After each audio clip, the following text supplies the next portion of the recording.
Alabama. Learn while you sleep. Soft night settles across your room, and somewhere far away, a train groans over ancient iron rails. In this hush, we begin our unhurried journey through Alabama, the 22nd state of the Union, a land of cotton ghosts and rocket fire, of bay swamp whispers and Appalachian ridges, of sorrow etched in courthouse marble and hope launched on columns of flame.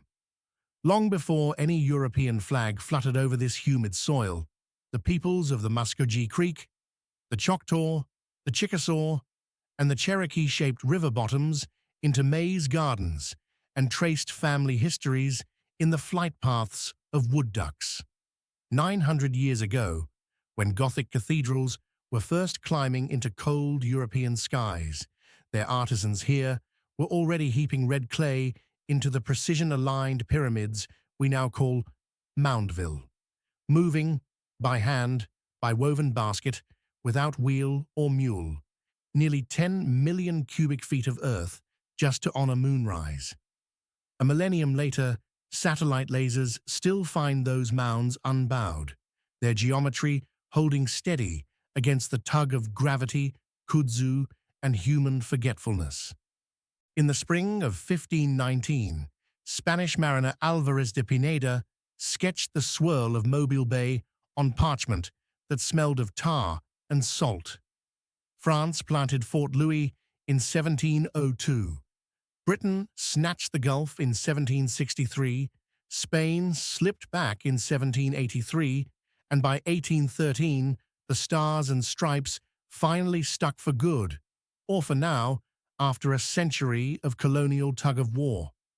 Mobile changed flags 6 times in 110 years, which means that on average, every 18 years, a new empire arrived to rename the same humidity. One can almost imagine the live oaks shrugging and the pelicans tucking beaks under wing, unmoved by each fresh proclamation. Statehood came on December 14, 1819, when President James Monroe signed Alabama into the Republic. The legislators met first in Huntsville, then in flood-prone Cahaba, where the rivers later swallowed their ambitions, then in rough-hewn Tuscaloosa, and finally in Montgomery, where humid streets and red clay still cradled a cupola that a century later would witness both the birth of the Confederacy and the first footsteps of the modern civil rights movement. Such tension between backward-looking myth and forward-surging justice has become Alabama's uneasy heartbeat. Pause and picture the land itself in a long, slow pan. From latitude 30 degrees 13 minutes north, where sea oats lean over Gulf sand, to 35 degrees even in the Tennessee Valley, where summer cicadas hum over limestone bluffs. From 84 degrees 53 minutes west to 88 degrees 28 minutes, every second of longitude carries pine scent, clay dust, or salt wind. 50,645 square miles of ground roll under humid skies, yet only 3% lies beneath water. Yet what water it is! The Tennessee River, bending like a soft-arm lullaby, the mobile Tombigbee Delta fanning into labyrinthine bayous, and the hesitant 60-mile Gulf coastline that still lands more than $1 billion in seafood each decade. Climb now, slowly, to Chiaja Mountain, highest point in Alabama, 2,413 feet above the warm Gulf. Barely half a Denver foothill, yet lofty enough to sweep your gaze over day-blue haze. From there, you can watch convective clouds nurse future thunderstorms that will later reward the state with an average 56 inches of annual rainfall. Wetter than Seattle, though nobody writes folk songs about misty Birmingham mornings. In July, the air often rests at 92 degrees Fahrenheit. In January, it sinks to 34. 44 tornadoes spin across the map in an average year, and every few hurricane seasons A Gulf cyclone rips cotton bolls from their stems, peels billboard steel like sardine lids, and scatters marsh grass across asphalt. Drift back down the mountain and into the 19th century cotton kingdom. By 1860, the state grew 45% of America's cotton exports. Fields of ghost white lint stretched from horizon to horizon, worked by 435,000 enslaved souls, more human beings than the entire free population of Boston at the time. In January 1861, delegates meeting in Montgomery voted 61 to 39 to secede from the Union. 4 years later, per capita income had collapsed by 70%. Railbeds lay twisted like boiled spaghetti, and freedmen faced a bitter dawn without land or compensation. Yet by 1870, astonishingly, cotton output bounced back to 80% of its pre-war volume, proof of soil's stubborn memory and people's complicated need for survival. Reconstruction flickered. By 1875, a new constitution resegregated daily life. Poll taxes and literacy tests throttled black turnout from 90% to 2% by 1903. Between 1916 and 1970, the Great Migration carried 900,000 African Americans, more than a third of the state's black citizens, along rail lines toward Chicago, Detroit, Cleveland, and Harlem. They left behind porch swings and church bells. They carried with them blues progressions and cooking secrets.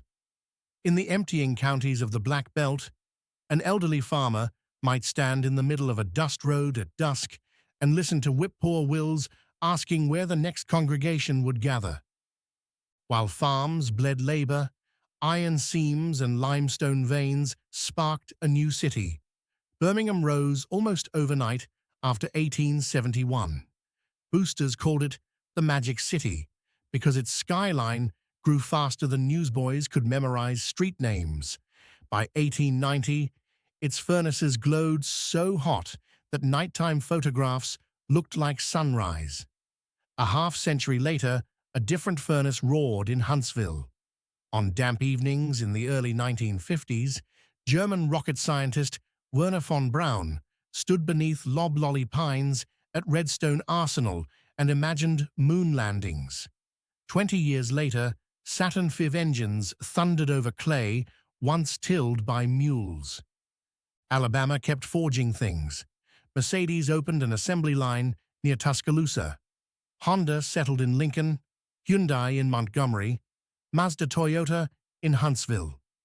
In June 2024, Toyota announced another $282 million and 350 new jobs for Huntsville, pushing total investment past $1.7 billion.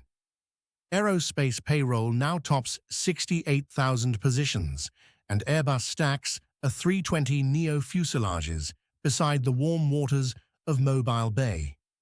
As 2024's books closed, the Bureau of Economic Analysis tallied state GDP near $254 billion, larger than the entire agriculture sector of Greece. Perhaps the most quietly astonishing detail: the average new vehicle built here travels 5,500 miles before final sale, enough to circle the Gulf of Mexico twice. Proof that global supply chains respect neither cotton rows nor state lines. Set aside numbers long enough to count people. The 2025 estimate places Alabama's population just over 5,197,000. That works out to 99 residents per square mile, 1/10 the density of New Jersey. The median age sails around 39.3 years. About 63% identify as white, 27% as black or African American, 5% Hispanic or Latino, 1.5% Asian, just over 0.5% Native American, and nearly 3% of mixed heritage. 77% claim some branch of Christianity, 17% report no religious affiliation, and the remainder scatter among other faiths or decline to answer. 67 counties divide the map. Their names roll like a quiet litany: Autauga, Baldwin, Barber, Bibb, Blount, until you finally whisper Winston and let the list dissolve into pine-scented air. Healthcare and waistlines tell a tougher story. Adult obesity clings to 39% of adults, and infant mortality hovers near 7 per thousand live births, both above national averages. Paradoxically, Medicaid spends $13,600 per enrollee, yet Alabama ranks 46th in life expectancy. One statistic rarely quoted in glossy brochures: the state leads the nation in percentage of lower limb amputations linked to unmanaged diabetes, a grim intersection of poverty, diet, and limited rural clinics. Education traces its own map of contrasts. 25 two-year colleges dot towns from Bay Minette to Scottsboro. 14 four-year universities rise across the rest. On fall Saturdays, Bryant-Denny Stadium in Tuscaloosa seats 101,723 fans, larger than the entire population of Dothan, just to watch crimson jerseys tilt against a blue October sky.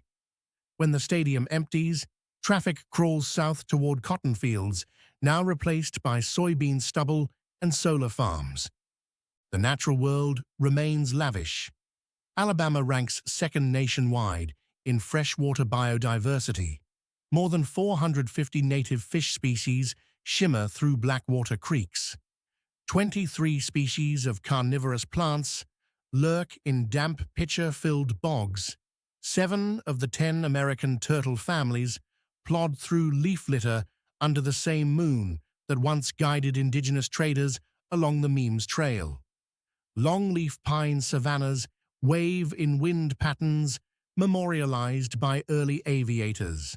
Red cockaded woodpeckers still hammer old snags in coveys that biologists monitor as though counting stars. And then there are the laws that echo at the edge of folklore. It is technically illegal to drive blindfolded on Alabama highways. Legislation passed in 1927 after a carnival dare went predictably awry.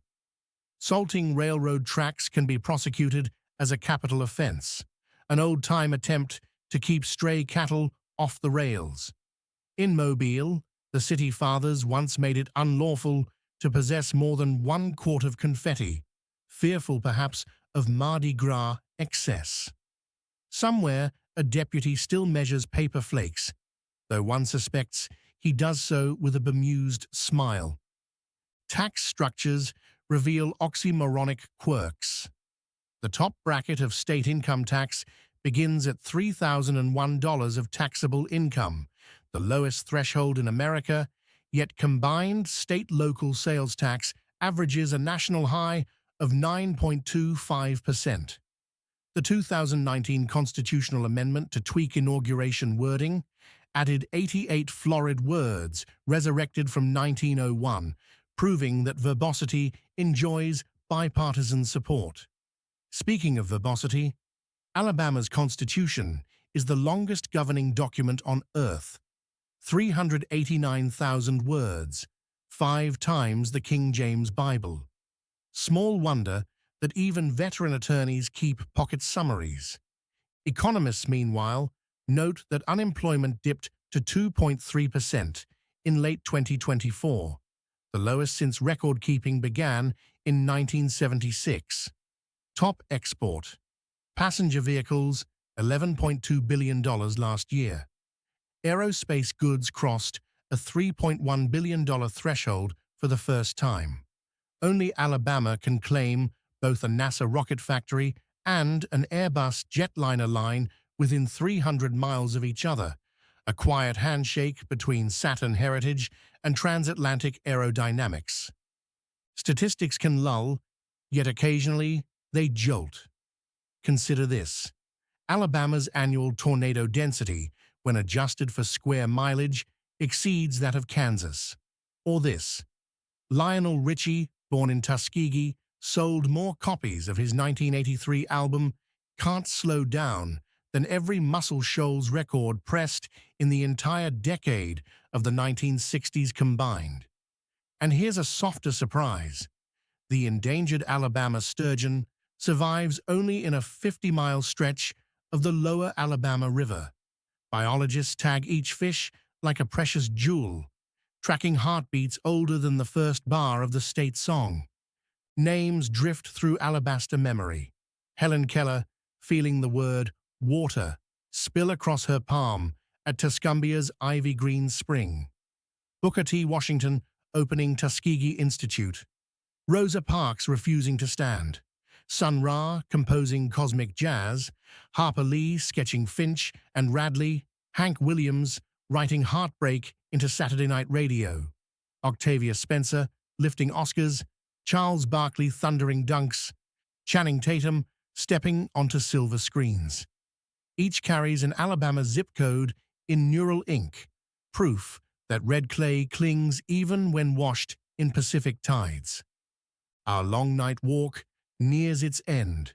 Picture yourself gliding above the state at 2 a.m., farmhouse lights flickering like scattered constellations.